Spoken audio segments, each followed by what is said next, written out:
onde estão os 3 maiores colégios eleitorais do país. Vejam só, a pesquisa eleitoral da Presidência da República mostra, está um pouquinho apagado aqui, né, mas é o Lula mesmo com 44%, olha lá, agora veio, 44% no dia 16 de agosto, 16 a 18 de agosto ele tinha 44%.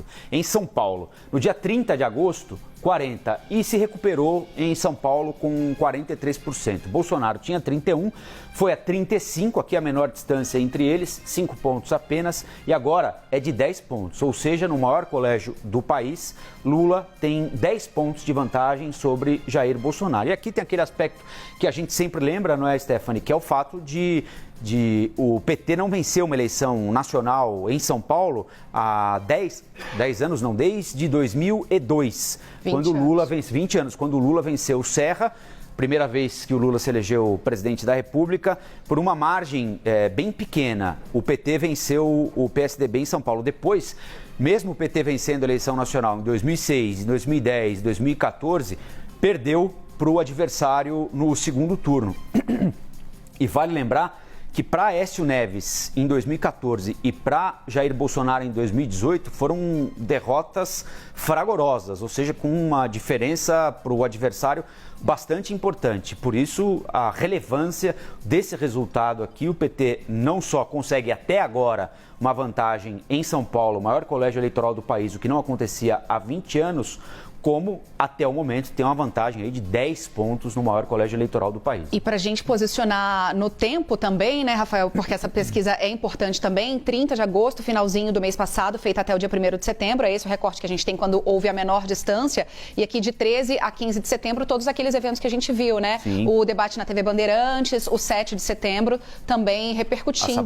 As sabatinas também que fizemos aqui na CNN, também no Jornal Nacional. Então, isso tudo repercutindo aí nessa distância, abrindo em São Paulo. Vamos dar uma olhada também, a gente continua com esse recorte no Sudeste, agora vamos trazer dados para vocês do Rio de Janeiro, mostrando também a diferença de pontuação entre o ex-presidente Lula, candidato do PT, e o presidente Jair Bolsonaro. Essa distância aqui era de 6 pontos lá há cerca de um mês, meados de agosto aqui, ó. Lula tinha 41%, Bolsonaro tinha 35% no Rio de Janeiro. Essa diferença cresceu para 6 pontos no fim do mês de agosto, 42 contra 36.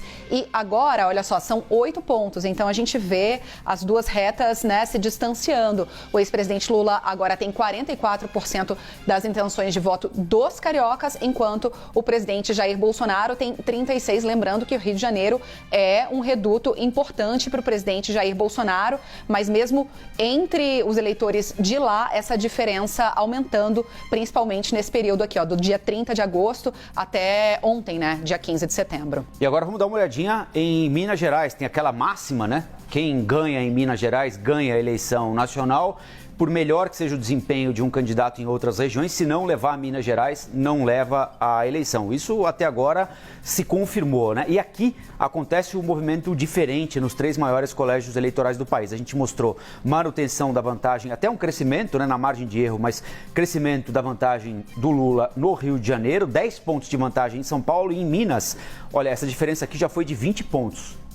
Lá em agosto, no meio de agosto. No final de agosto, ela era de 17 pontos, tinha caído um pouquinho. E agora, ela é de 10 pontos. A gente está falando aqui de uma queda de 7 pontos em 15 dias, para arredondar aqui a conta, 2 pontos semanas. Em um mês. É muita coisa, né? Então, aqui é que os petistas têm de identificar o que é que está acontecendo e os bolsonaristas também identificar o que está acontecendo para tentar replicar isso em outros estados. Lembrando que ontem o ex-presidente Lula esteve em Minas Gerais, esteve em Montes Claros. O presidente Jair Bolsonaro vai, obviamente, voltar a Minas Gerais nos próximos dias e ali há um descolamento interessante da eleição local. A gente acabou de mostrar a pesquisa do Datafolha para Minas Gerais. O Datafolha mostra o atual governador Romeu Zema com 53% contra 25% do ex-prefeito de Belo Horizonte, que é do ex-prefeito de Belo Horizonte, Alexandre Calil, que é apoiado pelo Lula. Ou seja,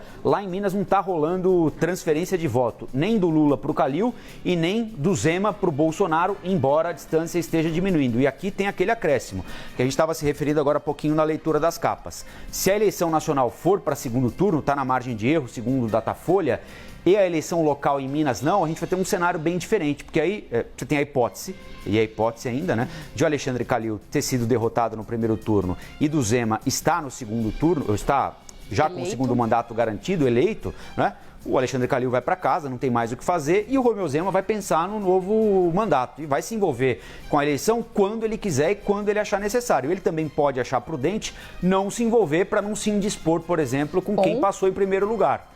É um quadro bastante interessante esse lá de Minas Gerais para a gente acompanhar de perto, porque a eleição local, embora nesse momento esteja completamente descolada da eleição nacional, a local pode interferir na nacional se não houver segundo turno local em Minas e houver em nível nacional. Porque aí o Lula e o Bolsonaro vão ter de correr sozinhos pelos mais de 800 municípios mineiros, o estado que mais tem município no país. É isso, então a gente trouxe aqui para você um recorte da Datafolha olhando para o Sudeste, lembrando que, né, nesses 3 estados, Rio de Janeiro, São Paulo e Minas Gerais, estão 40% dos eleitores brasileiros. Então é um recorte importante, esse primeiro que a gente traz aqui para você sobre essa pesquisa. Uai, seu app de vídeos curtos.